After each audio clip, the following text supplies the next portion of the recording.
Hello, my dear students. Welcome back to Social Educational by Smriti.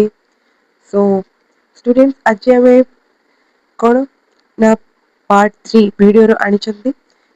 Part 2 ରେ ଆମେ ଶ୍ରେଣୀ ବିଭାଗର ଆଧାର ଆଉ 1.4 ଶ୍ରେଣୀ ବିଭାଗର ପଦାନୁକ୍ରମ ଯୋଉଟା କି ଆମେ ଜାତି, ପ୍ରଜାତି, ବଂଶ, ବର୍ଗ, ଶ୍ରେଣୀ, ପର୍ବ ଏ ସବୁ ବ୍ରିଫଲି ଡିସ୍କସନ କରିଥିଲେ ଆଉ କ୍ଲାସରେ ରିଭାଇଜ କରିଦେଇଥିଲେ।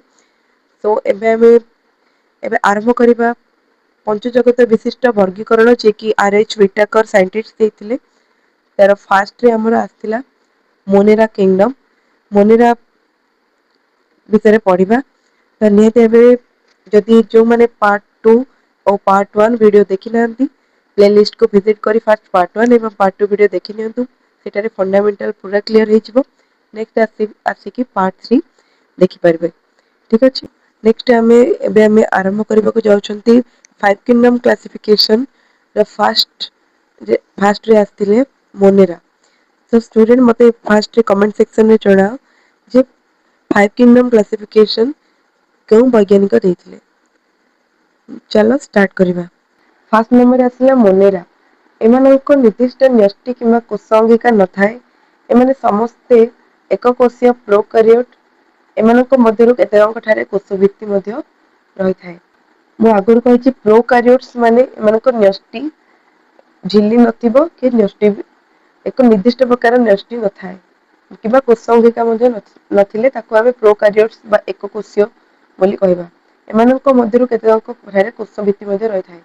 ଏମାନଙ୍କର ଏକ୍ଜାମ୍ପଲ କଣ ନା ବ୍ୟାକ୍ଟେରିଆ, ନୀଳହରି ଶୈବାଳ, ମାଇକୋପ୍ଲାଜମ ଇତ୍ୟାଦି। ଖାଦ୍ୟ ଗ୍ରହଣ ପ୍ରଣାଳୀ ଦୃଷ୍ଟିରୁ ଏମାନେ ସ୍ୱଭୋଜୀ ଏବଂ ପରଭୋଜୀ ହୋଇଥାନ୍ତି। କେତେକ ଅଛନ୍ତି ନିଜ ଖାଦ୍ୟ ନିଜେ ପ୍ରସ୍ତୁତ କରନ୍ତି ସେଥିପାଇଁ ତାଙ୍କୁ ସ୍ୱଭୋଜୀ ପ୍ରାଣୀ ବୋଲି କୁହାଗଲା। ଆଉ କେତେକ ଅଛନ୍ତି ଅନ୍ୟ ଉପରେ ନିର୍ଭର କରି ନିଜର ଖାଦ୍ୟ ପଦାର୍ଥ ଗ୍ରହଣ କରିଥାନ୍ତି ସେଥିପାଇଁ ତାକୁ ପରଭୋଜୀ ବା ହେଟ୍ରୋଟ୍ରଫିକ ବୋଲି କୁହାଗଲା। ଏଠାରେ ବ୍ୟାକ୍ଟେରିଆ ଏବଂ ମାଇକ୍ରୋପ୍ଲାଜମ ହଉଛନ୍ତି ପରଭୋଜୀ ବା ହେଟ୍ରୋଟ୍ରଫିକ କିନ୍ତୁ ନୀଳହରି ଶୈବାଳ ଯେହେତୁ ୟା ପାଖରେ କ୍ଲୋରୋଫିଲ୍ ପ୍ରେଜେଣ୍ଟ ଅଛି ସେ ଫଟୋସିନ୍ଥେସିସ୍ ନିଜେ କରିକି ନିଜର ଫୁଡ ନିଜ ଖାଦ୍ୟ ବନେଇ ପାରୁଛି ସେଥିପାଇଁ ଏହାକୁ ସ୍ୱଭୋଜୀ ବା ଅଟୋଟ୍ରୋପିକ ନ୍ୟୁଟ୍ରିସନ ବୋଲି କହିବା। ଷ୍ଟୁଡେଣ୍ଟ ଏଠି ଡାଇଗ୍ରାମ ଦେଖ ବ୍ୟାକ୍ଟେରିଆ ଡାଇଗ୍ରାମ ଦେଇଛି।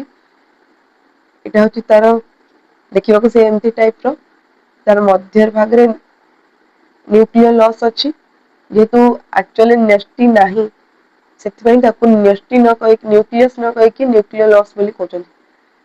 ଆଉ ଏଇଟା ତାର ଫ୍ଲାଜେଲା ଯୋଉଟା କି ତାକୁ ମୁଭମେଣ୍ଟ କରିବାରେ ହେଲ୍ପ କରୁଛି। ଏଇଟା ହଉଛି ନୀଳହରି ଶୈବାଳ ବା ତାକୁ ଆନାବେନା ବୋଲି କହନ୍ତି। ଯିଏ କିି ଆମେ ଦେଖିଲେ ସ୍ୱଭୋଜୀ ଗୋଟେ ପ୍ରକାର ସ୍ୱଭୋଜୀ ଏମିବା। ସ୍ୱଭୋଜୀ ମୋନେରାରେ ଯିବ ଠିକ ଅଛି।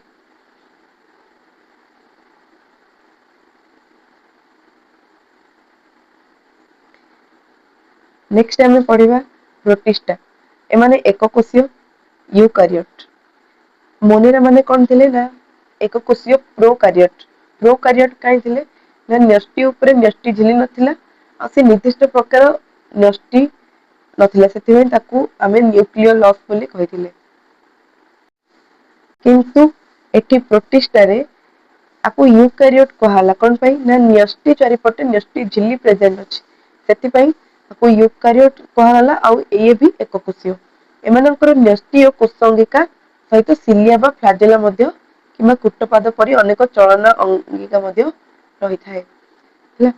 ସିଲିଆ ଫ୍ଲାଜେଲା ଏ ସବୁ କଣ କରନ୍ତି ଗୋଟେ ଗୋଟେ ମୁଭମେଣ୍ଟ କରିବାର ଅଙ୍ଗିକାଜ ମନେକର ଆମର କୌଣସି ଏକ ସ୍କିନ୍ ଉପରେ ଏସବୁ ସିଲିଆ ବା ଫ୍ଲାଜେଲା ଏସବୁ ଥାନ୍ତି ସିଲିଆ ଯା କଣ ଯା ନା ଛୋଟ ଯା କିନ୍ତୁ ଫ୍ଲାଜେଲା ଯା ବହୁତ ବଡ ଯା ହେଲା ଏମାନେ କଣ କରନ୍ତି ଗୋଟେ ଜିନିଷକୁ ଆଉ ଗୋଟେ ସ୍ଥାନରୁ ଆଉ ଗୋଟେ ସ୍ଥାନକୁ ମୁଭମେଣ୍ଟ କରିବା ଟ୍ରାନ୍ସଫର କରିବାରେ ହେଲ୍ପ କରନ୍ତି। ତ ଏସବୁ ଚଳନ ଅଙ୍ଗିକା ସିଲିଆ ହଉ ଫ୍ଲାଜେଲା ହଉ ବା ସୁଡୋ ପଡିଆ କୁଟ ପାଦ ଏସବୁ ଲୋକମଟରୀ ଅର୍ଗାନ ବା ଚଳନ ଅଙ୍ଗିକା ରହିଥାଏ। ଏମାନେ ସ୍ୱଭୋଜୀ ବା ପରଭୋଜୀ ଅଟନ୍ତି। ଏମାନେ ନିଜ ଖାଦ୍ୟ ନିଜେ ପ୍ରସ୍ତୁତ କରିପାରନ୍ତି କିମ୍ବା ଖାଦ୍ୟ ପାଇଁ ଅନ୍ୟ ଉପରେ ନିର୍ଭର କରିପାରନ୍ତି।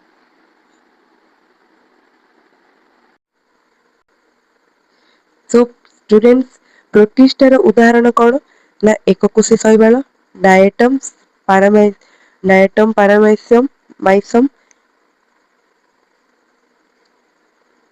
प्रोटिस्टार साधारण उदाहरण गुड़िक हूँ एककोषी शैवाल डायटम पारामाइसम एमोएबा प्लाज्मोडियम आदि प्रोटोजोआ नेक्स्ट देखिबा एठी देखो स्टूडेंट्स एठी प्रोटिस्टार गोटे उदाहरण फेमस एग्जांपल होची एमिबा एमिबा केमिति तार स्ट्रक्चर तो फिक्स नहीं ताकू जे कौन से आकार नहीं पारियो एमिबार स्ट्रक्चर फिक्स नहीं आ देखो ए सब कौन ए सब चलन अंगिका बा लोकोमोटरी ऑर्गन जोटा कि आमे एमिबा क्षेत्र रे कुटपाद बोली कहि थाउ हैला जोटा कि ताको खाद्य ग्रहण करिबार हेल्प करे नहले गोटे जगह आ गोटे जगह को चलप्रचल करिबारे हेल्प करे ठीक अछि सो स्टूडेंट्स आमे एबे नेक्स्ट पढिबा 3 नंबर रे आसला फंजाई एमानंकु कबक मध्ये कहा जाय हैला एमाने परभोजी एमाने निज खाद्य निजे प्रस्तुत करि पारंती नाही खाद्य पाई अन्य ऊपर निर्भर करंती सेति पाई एमाने कंप्लीटली हेटेरोट्रॉफिक बा परभोजी 50 जैविक पदार्थ ऊपर एमाने निर्भर करी बंची थांती हैला माने जैविक पदार्थ 50 ता ऊपर निर्भर करी एमाने बंची थांती सेठी ताके केमिति स्पोर प्रोडक्शन करती आउ तांकर वंश वृद्धि होई थाए ए सबु का ऊपर निर्भर करे ना 50 जैविक पदार्थ ऊपर निर्भर करे एमानकु मृतोपजीवी मध्ये कहंती हैला तो क्वेश्चन आसीबो जे मृतोपजीवी काहा को कहंती तो तमे आंसर रे दबो फंजाई बोली ठीक अछि एही जगत रे एक कोषी ईस्ट रु आरंभ करी बहु कोषीय छतु पर्यंत समस्त फंजाई अंतर्भुक्त एमानक मध्यरु केतेक फंजाई अछि फंजाई किछि आलजी बा शैवाल सह एकाठी बास करथिबार देखा जाय फंजाई ओ आलजी एकाठी मिसी बसबास କରିଥିବାର ଏମାନଙ୍କର ଜୀବନ ଯାପନ ପ୍ରଣାଳୀକୁ ସହଜୀବିତା ବା ସିମ୍ବାୟୋସିସ୍ କୁହାଯାଏ ଭେରି ଭେରି ଇମ୍पोର୍ଟାଣ୍ଟ ଲାଇନ୍ ଷ୍ଟୁଡେଣ୍ଟସ୍ ଏଟାକୁ ହାଇଲାଇଟ୍ କରିବା ଅଣ୍ଡରଲାଇନ୍ କରି ରଖ ଯେ ଫंजाଇ ଆଲଜି ଏକାଠି ମିଶି ବସବାସ କରୁଥିବାର ଜୀବନ ପ୍ରଣାଳୀକୁ କଣ କୁହାଯାଏ ନା ସହଜୀବିତା ବା ସିମ୍ବାୟୋସିସ୍ କୁହାଯାଏ ଏଠାରେ ସବୁଜ କଣା ଥିବା ଆଲଜି ଖାଦ୍ୟ ପ୍ରସ୍ତୁତ କରୁଥିବା ବେଳେ ଫंजाଇ ଜଳ ସଂଗ୍ରହ କରେ ସମସ୍ତେ ପରସ୍ପର ଦ୍ୱାରା ଉପକୃତ ହୁଅନ୍ତି ଏମାନେ ସାଧାରଣତଃ ଗଛର ଗଣ୍ଡି ଓ ପଥର ଉପରେ ଦେଖା ଯାଇଥାନ୍ତି ଓ ସେମାନଙ୍କୁ ଲାଇକେନ୍ କୁହାଯାଏ ସୋ ଷ୍ଟୁଡେଣ୍ଟସ୍ ଏଠି ମନେ ରଖିବ ଯେ ଲାଇକେନ୍ କଣ ନା ଲାଇକେନ୍ ହଉଛି ଆଲଜି ବା ଶୈବାଳ ଏବଂ ଫंजाଇଙ୍କ ସହାବସ୍ଥାନ କୁ ଆମେ ଲାଇକେନ୍ କହନ୍ତି କଣ ପାଇଁ ନା ଏଠାରେ ଯୋଉ ଆଲଜି ଅଛି ଯେହେତୁ ତା ପାଖରେ କ୍ଲୋରୋଫିଲ୍ ଅଛି ସେ ଖାଦ୍ୟ ପ୍ରସ୍ତୁତ କରିପାରେ ଏବଂ ଫंजाଇ କଣ କରେ ଫंଜାଇର କାମ ହଉଛି ଜଳ ସଂଗ୍ରହ କରେ ଏପରି ଭାବରେ ସେମାନେ ଏକାଠି ବସବାସ କରନ୍ତି ସେଥିପାଇଁ ତାଙ୍କର ଜୀବନ ପ୍ରଣାଳୀକୁ ଆମେ ସହଜୀବିତା ବା ସିମ୍ବାୟୋସିସ୍ କହିଲେ ଆଉ ଆଲଜି ଏବଂ ଫंଜାଇ ମିଶିକି ଲାଇକେନ୍ ସୃଷ୍ଟି କରନ୍ତି ଠିକ ଅଛି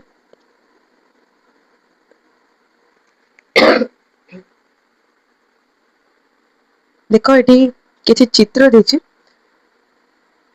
ଆସ୍ପେରୋଜେଲସ୍ ଫंजाଇର କେତେ ଏକ୍ସାମ୍ପଲ ଆଉ ତାର ଡ୍ରଇଂ ତମ ପରୀକ୍ଷାରେ କେବଳ ଡାଇଗ୍ରାମ ପଚାରିଦବ ଆଉ ତାର ନେମ୍ କଣ ତାର ମନେ ପକେଇ ତମେ ଲେଖିବାକୁ ପଡିବ ତ ତମକୁ ଡାଇଗ୍ରାମ ବି ମନେ ରଖିବାର ଅଛି ଯେ ଆସ୍ପେରିଜିଲସ ଟା ଦେଖିବାକୁ କେମିତି ଦେଖ ପେନିସିଲିୟମ ଦେଖିବାକୁ ଆକାର କେମିତି ଛତୁ ଆମେ ତ ଛତୁର ଡାଇଗ୍ରାମ ଜାଣିଛନ୍ତି ଏଇଟା ମନେ ରହିଯିବ ଏଇ ଦିଟା ତମେ ଟିକେ ମନେ ରଖିବ ଠିକ ଅଛି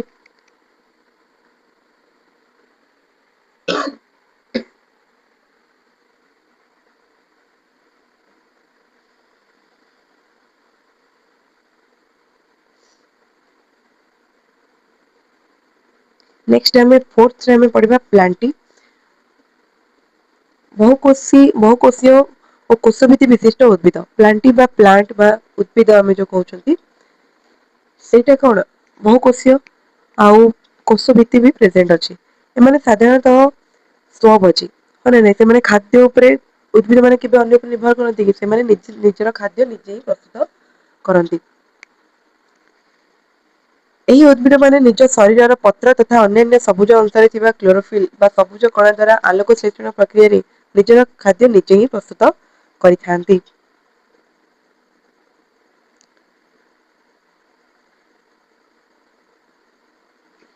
ଉଦାହରଣ ସବୁଜ ଉଦ୍ଭିଦ ଯଥା ପଦ୍ମ, ଚିଙ୍ଗୁଡିଆ ଦଳ, ଏଜୋଲା, ଘାସ, ଆଖୁ, ବରଗଛ ଇତ୍ୟାଦି।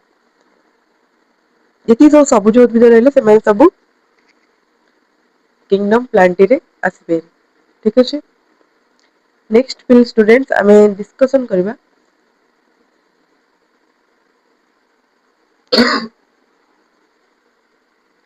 ଏନିମଲିଆ। ଏନିମଲିଆ ଉପରେ ପଢିବା। କୋଷ ଭିତ୍ତି ବିହୀନ ବହୁ କୋଷୀୟ ପ୍ରାଣୀ ଯଥା ଜିଆ, ପ୍ରବାଳ, ମାଛ, ମାଛି, ମଶା, ଗେଣ୍ଡା, ସାମୁଦ୍ରିକ ସମୁଦ୍ର ତାରା ମାଛ ତାପରେ ଷ୍ଟାର ଫିସ୍ ସମୁଦ୍ର ତାରା ମାଛ ଅର୍ଥ ଷ୍ଟାର ଫିସ୍। ତାରେ ବେଙ୍ଗ, ସାପ, ପକ୍ଷୀ, ମାଙ୍କଡ, ମନୁଷ୍ୟ ଇତ୍ୟାଦି। ଏସବୁ ଏନିମଲିଆ। ଗୋଟେ ଏଠି ଇମ୍ପୋର୍ଟାଣ୍ଟ ଲାଇନ ମନେ ରଖିବ ଯେ ଉଦ୍ଭିଦ ମାନଙ୍କର ବାହ୍ୟ ଆବରଣରେ କୋଷ ଭିତ୍ତି ରହୁଛି କିନ୍ତୁ ଏନିମଲିଆ ପ୍ରାଣୀ ମାନଙ୍କର କୋଷ ଭିତ୍ତି ନଥାଉଛି। କୋଷ ଭିତ୍ତି ବିହୀନ। ଠିକ ଅଛି। ଆମେ ଏବେ ପାଞ୍ଚଟି ପିଲେ ଦେଖି ସାରିଲେ। ବର୍ତ୍ତମାନ ଆମେ ଦେଖିବା ଉଦ୍ଭିଦ ଜଗତ। ନେକ୍ସଟ ଆମେ ପଢିବା ପ୍ରାଣୀ ଜଗତ। ଠିକ ଅଛି। ଫାଷ୍ଟ ଆମେ ଉଦ୍ଭିଦ ଜଗତ ବିଷୟରେ ପଢି ଯିବା। ତାପରେ ଆମେ ପ୍ରାଣୀ ଜଗତ ବିଷୟରେ ପଢିବା। କିଙ୍ଗଡମ ପ୍ଲାଣ୍ଟି ଉପରେ ପଢିବା। କୋଷର ଭିନ୍ନତା ଶରୀରର ଗଠନ, ଜଳ ପରିବହନ ଓ ବୀଜ ଧାରଣ କ୍ଷମତା ଅନୁସାରେ ଉଦ୍ଭିଦ ଜଗତକୁ ବିଭିନ୍ନ ଭାଗରେ ବିଭକ୍ତ କରାଯାଇଥାଏ। ଷ୍ଟୁଡେଣ୍ଟସ ଉଦ୍ଭିଦ ଜଗତରେ ଫାଷ୍ଟ ନମ୍ବର ଆମେ ପଢିବା ଥାଲୋଫାଇଟା ବିଷୟରେ। ଆକାର ସରଳ। ଏମାନଙ୍କ ଶରୀର ଗଣ୍ଡି, ଚେର ଓ ପତ୍ର ଆଦିରେ ବିଭକ୍ତ ନ ହୋଇ କେବଳ ଏକ ଅବିଭକ୍ତ ପିଣ୍ଡି ବା ଥାଲସ୍ ଆକାରରେ ରହିଥାଏ। ଏମାନେ ଏକ କୋଷୀ ବା ବହୁ କୋଷୀ ବିଶିଷ୍ଟ ହୋଇପାରନ୍ତି। ଏମାନଙ୍କର ସମ୍ଭାଇ ଟିସୁ ନଥାଏ। ସମ୍ଭାଇ ଟିସୁ ମାନେ କଣ ପିଲେ ଜାଣିଛ ନା? ଉଦ୍ଭିଦ ମାନଙ୍କରେ ପ୍ରେଜେଣ୍ଟ ଥାଉଛି ଜାଇଲମ ଫ୍ଲୋଏମ। ଫ୍ଲୋଏମ କଣ କରେ ନା ମାଟି ଭିତରୁ ଯାହାବି ସବୁ ନ୍ୟୁଟ୍ରିସନ ବା ଖାଦ୍ୟ ପଦାର୍ଥ ଯୋଉ ଫୋଟୋସିନ୍ଥେସିସ ନହେଲେ ପତ୍ରରେ ଯୋଉ ଫୋଟୋସିନ୍ଥେସିସ ହଉଛି ସେଇଠି ସୃଷ୍ଟି ହଉଛି ସେଇଟା ଉଦ୍ଭିଦକୁ ଯୋଗେଇବା ସେଇଟା ଫ୍ଲୋଏମ କାମ କରୁଛି କିନ୍ତୁ ମାଟିରୁ ଜଳ ଶୋଷଣ କରି ଆଣିବା ତାର କାମ ହଉଛି ଜାଇଲମ ର। ତ ସେଇ ସମବାୟ ଟିସୁ ଏଠି ନଥାଏ। ଥାଲୋଫାଇଟାରେ ପ୍ରେଜେଣ୍ଟ ନଥାଏ। ଷ୍ଟୁଡେଣ୍ଟ ଥାଲୋଫାଇଟାର କେତେଟା ଉଦାହରଣ ଦେଖିବା। ଫାଷ୍ଟ ଆସିଲା ସ୍ପାଇରୋଗାଇରା, ଦେନ୍ ୟଲୋଥ୍ରିକ୍ସ, କ୍ଲାଡୋଫୋରା, କାରା ଆଦି ଶୈବାଳ ବା ଆଲଜି ହେଲା। ଯେତେ ସବୁ ଆଲଜି ରହିଲେ ସେମାନେ ହଉଛନ୍ତି ଥାଲୋଫାଇଟା ଶ୍ରେଣୀର। ଏଠି ଦେଖ କାରା ଆଉ ସ୍ପାଇରୋଗାଇରାର ଡ୍ରଇଂ ଦେଇଛି।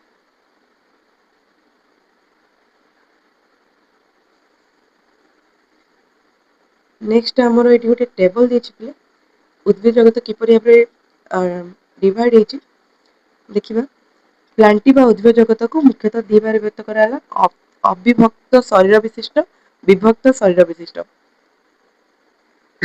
ଏବେ ଯୋଉ ଆମେ ପଢିଲେ ଥାଲୋଫାଇଟା ତାର ଶରୀର କୌଣସି ବିଭକ୍ତ ହେଇ ନଥିଲା। ଗୋଟେ ପିଣ୍ଡ ଆକାରରେ ପଡିଥିଲା। ବା ତାକୁ କଣ କହୁଥିଲେ? ଥାଲସ ବା ପିଣ୍ଡ ଆକାରରେ ପଡି ରହୁଥିଲା। ଆଉ ଏମାନେ ଉଭୟ ଏକ କୋଷୀ ବହୁ କୋଷୀ ଥିଲେ। ଏମାନଙ୍କର ସମ୍ଭାୟ ଟିସୁ ନଥିଲା। ତ ଏଇ ଯୋଉ ଅବିଭକ୍ତ ଶରୀର ବିଶିଷ୍ଟ ଉଦ୍ଭିଦ ଆମେ ପଢିଲେ ଥାଲୋଫାଇଟା ଇଏ ଜଣେ ହିଁ ଯାଉଛି। ଠିକ ଅଛି ନା। ଏଇଟା ପରେ ବିଭକ୍ତ ଶରୀର ବିଶିଷ୍ଟ ଉଦ୍ଭିଦ ପୁଣି ଦିଭାଗରେ ବିଭକ୍ତ ହେଲେ। ହେଲା। ପୁଣି ଦିଭାଗରେ ବିଭକ୍ତ ହେଲେ। ଗୋଟେ ହଉଛି ଭାସ୍କୁଲାର ଟିସୁ ବିହୀନ ଆଉ ଗୋଟେ ଭାସ୍କୁଲାର ଟିସୁ ବିଶିଷ୍ଟ। ଭାସ୍କୁଲାର ଟିସୁ ବିହୀନ ବ୍ରାୟୋଫାଇଟାରେ ଯାଉଛି। ଭାସ୍କୁଲାର ଟିସୁ ଅର୍ଥ ସେଇ ସମବାୟୀ ଟିସୁ କଥା କହୁଛି। ଯୋଉ ଜାଇଲେମ ଫ୍ଲୋଏମ ପ୍ରେଜେଣ୍ଟ ଥିବା କଥା କହୁଛି। ବ୍ରାୟୋଫାଇଟରେ ଭାସ୍କୁଲାର ଟିସୁ ନଥାଉଛି। କିନ୍ତୁ ଭାସ୍କୁଲାର ଟିସୁ ବିଶିଷ୍ଟ କୁ ପୁଣି ଆଉଥରେ ଦିଭାଗରେ ବିଭକ୍ତ କରାଯାଇଛି। ବୀଜ ସୃଷ୍ଟି ହୁଏ ନାହିଁ, ବୀଜ ସୃଷ୍ଟି କରେ। ହେଲେ ଯୋଉମାନଙ୍କର ମଞ୍ଜି, ବୀଜ ଅର୍ଥ ମଞ୍ଜି, ଯୋଉ ଗଛର ମଞ୍ଜି କୋଉଟାରେ ସୃଷ୍ଟି ହୁଏ ଆଉ କୋଉଟାରେ ସୃଷ୍ଟି ହୁଏନି ତା ଅନୁସାରେ जोटार बीज सृष्टि हुए ना टेरिडोफाइटा और जोटा बीज सृष्टि हुए ताकू फानेरोगामस रे विभक्त कराई पुणी फानेरोगामस आमर दी भाग विभक्त कराई जिम्नोस्पर्म जोटा कि ओडिया रे नग्न बीज और एंजियोस्पर्म जोटा कि आवृत बीज आम आग को क्लास रे पढ़ले जानिबा जे नग्न बीज कौन आवृत बीज कौन पुणी आवृत बीज की पुणी दी भाग विभक्त कराई मंजी द्विबीज पत्र विशिष्ट मंजी एक बीज पत्र विशिष्ट द्विबीज पत्र विशिष्ट को द्विबीजपत्री आ मंजी जो एक बीजपत्र विशिष्ट को एक बीजपत्री बोली कहा जाउछि। तो सो स्टूडेंट ए सब टेबल रे हम जानले जे उद्भिद जगत बा प्लांटी किंगडम केमिति भाबरे क्लासिफिकेशन करा जायछि। नेक्स्ट हम पढिबा ब्रायोफाइटा। सो स्टूडेंट्स हम जेहेतु थालोफाइटा विषय रे पढि सारले एबे आर गोटे एनिमेटेड वीडियो देखिबा देखंतु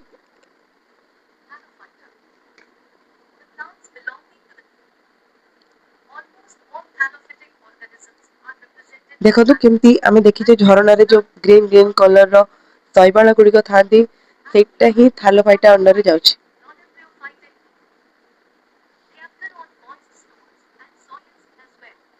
देखिलो स्टूडेंट्स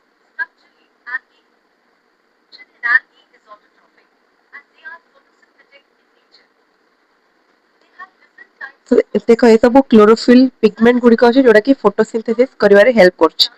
ठीक अछि ना हम तो हायर क्लास को जिबा विषय अधिक पढ़िबो जे आउरी भितरे को प्रकार क्लोरोफिल प्रेजेंट अछि क्लोरोफिल ए ना बी ना जैंथोफिल ए सब बहुत उच्च क्लास को गले हमें पढ़िबा आ तांकर रिप्रोडक्शन केमती करंती ए सब विषय हमें पढ़िबा। ठीक अछि। सो स्टूडेंट्स एबे सेकंड नंबर रे हमें पढ़िबा ब्रायोफाइटा। एमानंकर शरीर चेप्टा एवं सेतिरे कांड मूल पत्र आदि बारी हुए नहीं शरीर को धरि रखिबा पई तथा खाद्य और जल संग्रह पई एमानकर चेर भली केतेक राइजोइड रही थाए हला ब्रायोफाइटा मानकर ट्रू बा सत्य सतिका मूल न थाए पत्र न थाए बा कांड न थाए शरीर को धरि रखिया पई बा खाद्य और जल संग्रह पई एमानकर चेर भली केतेक राइजोइड रही थाए एमानकर एक्चुअली चेर भी न थाए चेर भली किछि पदार्थ थाए जहाकू राइजोइड बोली कहंती। यार एग्जांपल होची मॉस बहुत important moss funaria marchantia riccia. ठीक अछि तीनटा एग्जांपल तुमको जेमति ले मन रखिबो जे मॉस मार्केंसिया रिक्सिया। देखो एटी चित्र देछि जो मॉस बा फ्यूनेरिया रो चित्र देखो केते सुंदर चित्रटा एटी देछि ब्रायोफाइटर एग्जांपल देखो मार्किन एटा होची फ्यूनेरिया रो चित्र और एटा होची हमरो मार्केंसिया हैला मन रहला। ब्रायोफाइटर एनिमेटेड वीडियो देखंतु केमती देखा जानती ब्रायोफाइटा गुडी को कंपेयर करचंदी आल्ची और ब्रायोफाइटा भितरे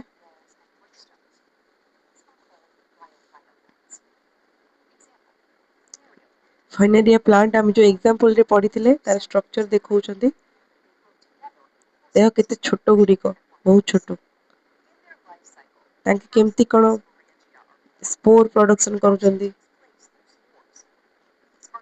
स्पोर गुडी को आपे आपे पदारे पडिले से पुणी नूतन फाइनेरिया रे परिणत हेछि।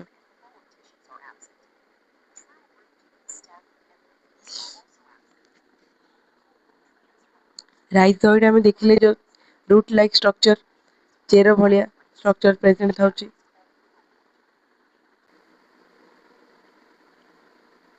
नेक्स्ट हमें पढ़िबा 3 नंबर टेरिडोफाइटा। स्टूडेंट 3 नंबर आसले टेरिडोफाइटा एक प्रकार उद्भिदर कांड छोट किंतु पत्र और मूल रही थाए। आमे ब्रायोफाइटा रे देखले ट्रू आमे ब्रायोफाइटा रे कोन देखले जे ट्रू पत्र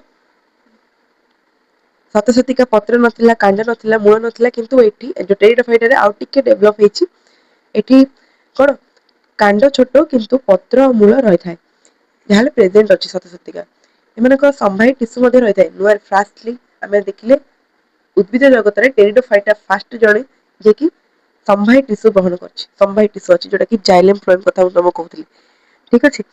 ପତ୍ରର ପଛପଟରେ ବିନ୍ଦୁ ଭଳି ସ୍ପୋରାଞ୍ଜିଆ ସ୍ପୋର ତିଆରି ହୋଇଥାଏ। ନେକ୍ସଟ ଉଦାହରଣ ଦେଲା ମାର୍ସେଲିଆ, ଫନ୍ ଇତ୍ୟାଦି। ଦେଖ ତମେ ମନେ ରଖିବ ଟେରିଡୋଫାଇଟର ଏକ୍ସାମ୍ପଲ ମାର୍ସେଲିଆ, ଫନ୍। ଏଠି ଚିତ୍ର ଡାଇଗ୍ରାମ ଦେଇଥିଲା ବୋଧେ। ମାର୍ସେଲିଆ ଆଉ ଫନ୍ ର ଦେଖ ଷ୍ଟୁଡେଣ୍ଟ ଏଠି ଡ୍ରଇଂ ଦେଇଛି। ଏଇ ଯୋଉ ବଢିଆ ଡିଜାଇନ ମାର୍ସେଲିଆ ଏଇଟା ଦେଖିଥିବ ପାଣି ଆମର ଏଇଠି ବନ୍ଧ କିମ୍ବା ପୋଖରୀ ପାଖରେ ମାର୍ସେଲିଆ ଗୁଡିକ ମିଳିବେ ଯୋଉଟା କି ଆମେ ମୁଖ୍ୟତଃ ଶାଗ ଟାଇପ ର ଖାଇଥାଉ। ନାଇଁକି ମାର୍ସେଲିଆ ଆଉ ଫନ୍। ଦେଖ ଏ ଡାଇଗ୍ରାମ ଟା ମନେ ରଖ। ଆଉ ଫନ୍ ମାର୍ସିଲିଆର ପତ୍ର ଗୁଡିକ ବହୁତ ବଢିଆ ସୁନ୍ଦର ଦେଖ ଚାରିଟା ଫୁଲ ଟାଇପ ର ବଢିଆ ହେଇଛି ନାଇଁ ଏମିତି ଏମିତି ହେଇଛି।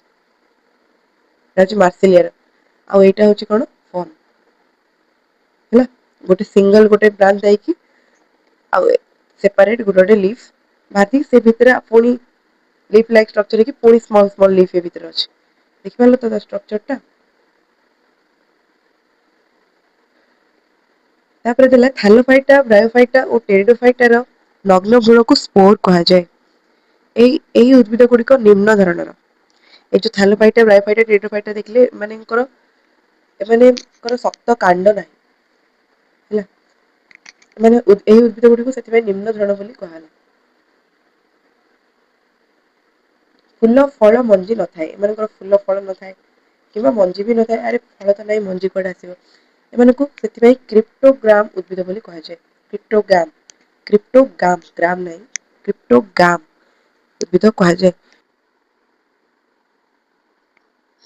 ଷ୍ଟୁଡେଣ୍ଟସ ଏଠି ଆମର ଟେରିଡୋଫାଇଟାର ଆନିମେସନ ଭିଡିଓ ଆମେ ଦେଖୁଛନ୍ତି। ଦେଖ ଏଇ ହଉଛି ଟେରିଡୋଫାଇଟା।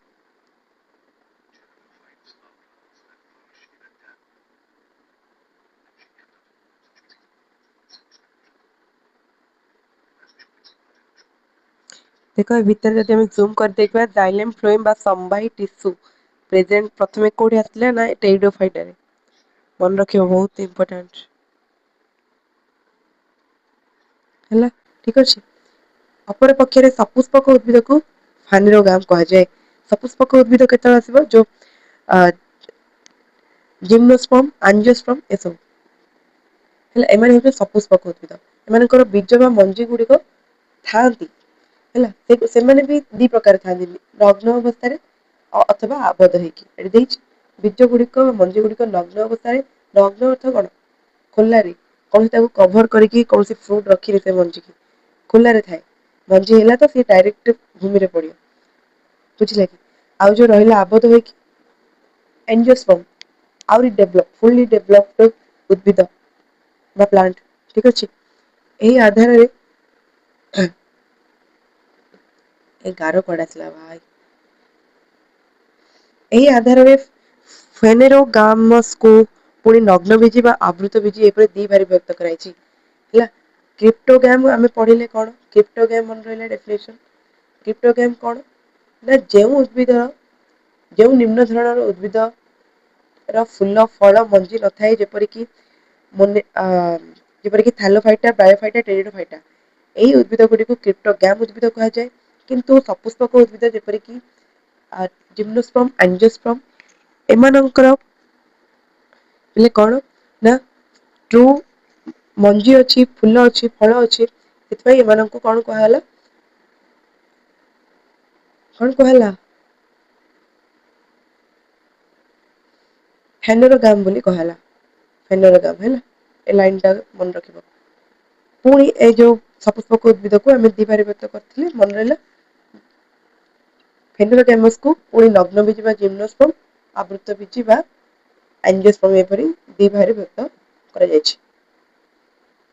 ତାପରେ 4 ନମ୍ବରରେ ଆମେ ପଢିବା ନଗ୍ନ ବିଜି ବା ଜିମ୍ନୋସ୍ପର୍ମ ବିଷୟରେ ତ ଷ୍ଟୁଡେଣ୍ଟ ମନେ ରହୁଛି ନା ମୁଁ ବାରମ୍ବାର ସେଇଟାକୁ ସେ ଲାଇନ ଟାକୁ ରିପିଟ କରି ତମର ମନେ ରଖିବାକୁ ଚେଷ୍ଟା କରୁଛି। ତ ତ ଷ୍ଟୁଡେଣ୍ଟ ଆର 4 ନମ୍ବରରେ ଆସିଲା ନଗ୍ନ ବିଜି ବା ଜିମ୍ନୋସ୍ପର୍ମ ଏହା ଏକ ଗ୍ରୀକ ଶବ୍ଦ ଏହାର ଅର୍ଥ ଜିମ୍ନୋ ର ଅର୍ଥ ହଉଛି ନଗ୍ନ पर्मा अर्थ बीज एही प्रकारर उद्भिद माने बीज गुड़िक फल भितर न रही नग्न अवस्था एवं एक रेणुपिंड भाव में स्पोरोफिल रही था ହେଲା बीज गुड़िक बहन कर रेणुपत्र एक शंकु बा कोन रे सज्जित हो रही है ହେଲା एमानकर जो मंजी गुड़िक एक फल रे कभर होगी न रही खोलारे खोलारे एक कहला कोन आकार कोन रे गोटे रेणु पत्र एक कोन रे सज्जित हो रही है बय प्राप्त हेले बा मंजीर मैच्योर हेले से कोन सड़क गुड़िक खोली जाए एवं बीज गुड़िक नग्न अवस्था को क्रमे खसी जाए ठीक अच्छे तापर आसला उदाहरण ओडोसमारी बा साइकस पाइन थुजा इत्यादि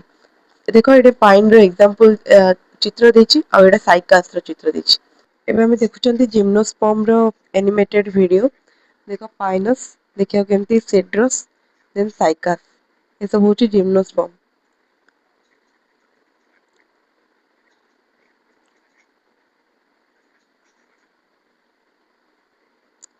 देखो are true root and true shoot present हे गलानी आउ यार जेहेतु फ्लावर फ्रूट भी अच्छी मोस्ट एडवांस्ड प्लांट सपुष्पक उद्भिद बोली कहते मेनली नहीं सपुष्पक उद्भिद फास्ट जिम्नोस्पर्म आसला जोटा कि बीज गुड़िक नग्न अवस्था थिले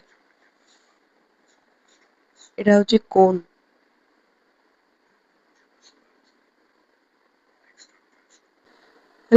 तापरे हमर आसला आवृत बीज बा एंजियोस्पर्म ग्रीक शब्द रो यार अर्थ हैला एंजियो एंजियो रो अर्थ कोन आवृत स्पर्मा अर्थ बीज एही प्रकार उद्भिद मानकर बीज गुड़िक गोटे आवरण मध्य आबद्ध हो रही थाए ताहाकू फल बोली कह जाए हैला ए जो हमर एंजियोस्पर्म रो मंजी गुड़िक एमाने गोटे फल भितर कभर होकी रही थांती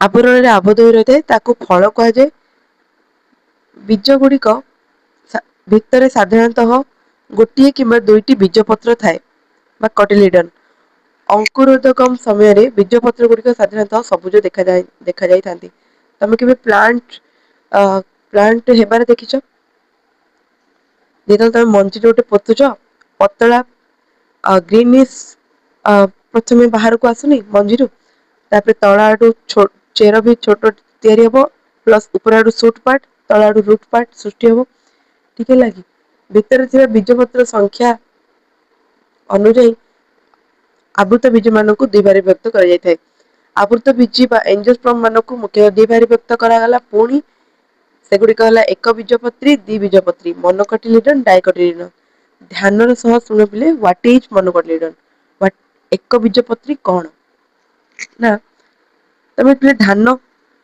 गहम देखिछ ना से मंजी को तमे सम्मान दी भाग विभक्त कर परियो जे तमे सम्मान दी भाग विभक्त कर परियो ताहाल सेटा द्विबीजपत्री कहबा किंतु मो सियोर अछि जे धान बा चाउल को हमें सम्मान दी भाग विभक्त कर परिबानी किंतु जो डाली जातीय हमर अछि मंजी गुड़िक जेपरि कि बिरी चणा ए सबुर मंजी को हमें सम्मान भाग रे दी भाग विभक्त कर परिया सेटा को द्विबीजपत्री बा डाइकोटिलिडन बोली कह जाय बुझले एटा तो कहि दिली एक्सपेरिमेंट रे हम केमते जानिबा जे सेटा एक बीजपत्री द्विबीजपत्री प्रथमे आमे एटा को जानिबा को हेले बही अनुसार एटा को लगेबा मंजी को लगेला पर जदी गोटिए पत्र आसिला बाहर को ताल सेटा एक बीजपत्री और दीटा मुहा बाही कि बाहरला मंजी ताल सेटा होची द्विबीजपत्री एठी केतेक उदाहरण देछि पिले देखो एक बीजपत्री उदाहरण देछि धान गहम मक्का बाजरा बाउंस आखु नड़िया पियाज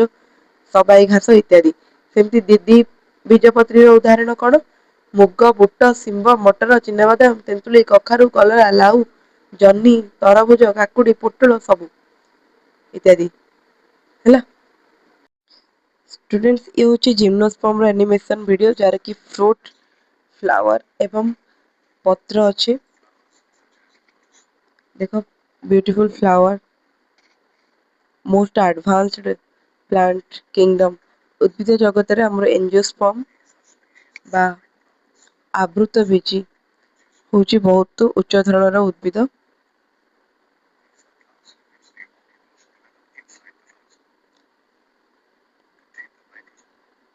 ଏଠି ମାଇକ୍ରୋସ୍ପୋରାଞ୍ଜିୟମ ଅଛି ଯୋଉଟା କି ଆନ୍ଥର ପିଷ୍ଟିଲ ସବୁ ଅଛି। ଆମେ ହାଇ କ୍ଲାସ କୁ ଗଲେ ଏ ବିଷୟରେ ପଢିବା। ନେକ୍ସଟ ଏଠି ଆମର କ୍ୟାଲସ ଲିନିୟସକୁ ମନେ ରଖିଛ ତ ପିଲେ ସେମାନେ ତାଙ୍କେ ଟୁ କିଙ୍ଗଡମ କ୍ଲାସିଫିକେସନ ଦେଇଥିଲେ। ଦେଖ କାର୍ଲୋସ ଲିନିୟସଙ୍କ ବିଷୟରେ ପଢିବା ସାଇଣ୍ଟିଷ୍ଟ। ସ୍ଵିଡେନ ଦେଶରେ ତାଙ୍କେ ଜନ୍ମଗ୍ରହଣ କରିଥିଲେ। ବୃତ୍ତିରେ ଜଣେ ଡାକ୍ତର ଥିଲେ। ଉଦ୍ଭିଦ ମାନଙ୍କ ଅଧ୍ୟୟନ କରିବା ପାଇଁ ସେ ଆଗ୍ରହୀ ଥିଲେ। ଜଣେ ଧନୀ ସରକାରୀ କର୍ମକର୍ତ୍ତାଙ୍କ ବ୍ୟକ୍ତିଗତ ଚିକିତ୍ସକ ଥିଲା ବେଳେ ସେ ତାଙ୍କରି ବଗିଚାରେ ଉଦ୍ଭିଦର ବିଭିନ୍ନ ଉପାୟରେ ଅଧ୍ୟୟନ କଲେ। 14ଟି ଗବେଷଣା ପତ୍ର ପ୍ରକାଶିତ କଲା ପରେ ସିଷ୍ଟେମା ନାଚୁରାe ନାମକ ପୁସ୍ତକ ଲେଖିଥିଲେ। ଟାକ୍ସନମି ଗବେଷଣାର ମୌଳିକ ତଥ୍ୟ ପ୍ରଦାନ କରିଥିଲେ। ହେଲା ସେ ଉଦ୍ଭିଦ ମାନଙ୍କ ଉପରେ ଅଧିକ ଅଧ୍ୟୟନ କଲେ ଆଉ 14ଟି ଗବେଷଣା ପତ୍ର ପ୍ରକାଶିତ କଲା ପରେ ସିଷ୍ଟେମା ନାଚୁରାe ବହୁତ ଇମ୍ପୋର୍ଟାଣ୍ଟ ବୁକ୍। କାର୍ଲୋସ ଲିନିୟସଙ୍କର ମନେ ରଖିବ ଷ୍ଟାର ମାର୍କ ଦେଇକି ହେଲା।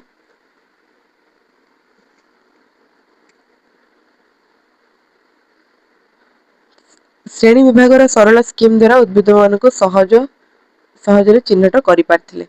ଆଉ କଣ ଏଇଟା ତମର କାମ। ତାପରେ ପିଲେ ଆମେ ନେକ୍ସଟ କ୍ଲାସରେ ପିଲେ ଷ୍ଟୁଡେଣ୍ଟସ ଆମେ ପ୍ରାଣୀ ଜଗତ ବହୁତ ଇଣ୍ଟରେଷ୍ଟ ଯେ ଆମେ କେମିତି ଗୋଟେ ଏକ କୋଷିରୁ ଆରମ୍ଭ ହେଇକି ଏତେ ବଡ ଜୀବ ବା ମନୁଷ୍ୟ ସୃଷ୍ଟି ହେଇପାରିଲା। କଣ କଣ ଇଭଲ୍ୟୁସନ ବା ଡେଭଲପ ହେଇ ହେଇ ଆସିଲା ଆମ ଶରୀରରେ। ଏ ସବୁକୁ ଆମେ ଟିକ ନିକ କରିକି ପ୍ରାଣୀ ଜଗତରେ ପଢିବା। ଷ୍ଟୁଡେଣ୍ଟ ଏଇ ଉଦ୍ଭିଦ ଜଗତରୁ ଯଦି କୌଣସି ଡାଉଟ୍ ଅଛି ନିହାତି ଭାବରେ କମେଣ୍ଟ ସେକ୍ସନରେ ପଚାରିବେ। ମୁଁ ତାର ଆନ୍ସର ଇମିଡିଏଟଲି ଦେବାକୁ ଚେଷ୍ଟା କରିବି। ଆଉ ଏଇ ମୁଁ ଯୋଉଟା ଯୋଉଟା ଇମ୍ପୋର୍ଟାଣ୍ଟ କହିଲି ତମ ବୁକରୁ କାଢିକି ସେଇଟା ଇମ୍ପୋର୍ଟାଣ୍ଟ ଲାଇନ କର ହାଇଲାଇଟର ଯଦି ଅଛି ହାଇଲାଇଟ କର। ସେ ପଏଣ୍ଟକୁ ବାରମ୍ବାର ରିଭାଇଜ କର। ଆଉ ଆଗକୁ ଆମେ ଆର ଇମ୍ପୋର୍ଟାଣ୍ଟ କୋଶ୍ଚିନ୍ ଆଉ ପରୀକ୍ଷା ଉପଯୋଗୀ କୋଶ୍ଚିନ୍ ଯାହା ଦରକାର ମୁଁ କମେଣ୍ଟ ସେକ୍ସନ ନିହାତି ଜଣେଇବେ ମୁଁ ତା ପାଇଁ ଭିଡିଓ ଆଣିବି। ଆଉ ଏଇଟା ଆମର ପାର୍ଟ 3 ଭିଡିଓର ପାର୍ଟ 1 ଏବଂ ପାର୍ଟ 2 ଯୋଉମାନେ ଦେଖିନାହାନ୍ତି ନିହାତି ପ୍ଲେ ଲିଷ୍ଟକୁ ଭିଜିଟ କରି ଦେଖି ନିଅନ୍ତୁ।